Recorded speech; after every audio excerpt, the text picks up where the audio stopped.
Сегодня у нас уже практически заканчивается месяц Рамадан.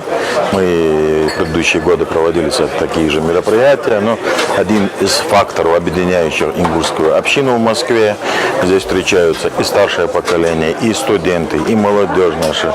И пригласили мы также женщин наших, чтобы окунуться в атмосферу домашнего уюта, где все они встречаются, разговляются. Это благо на сегодняшний день.